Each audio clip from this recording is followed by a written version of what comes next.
وسارعوا إلى مغفرة من ربكم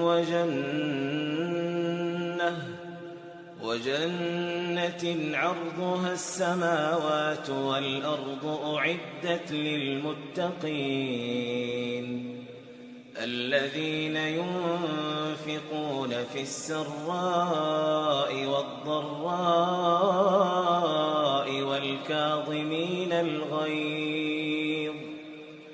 والكاظمين الغيظ والعافين عن الناس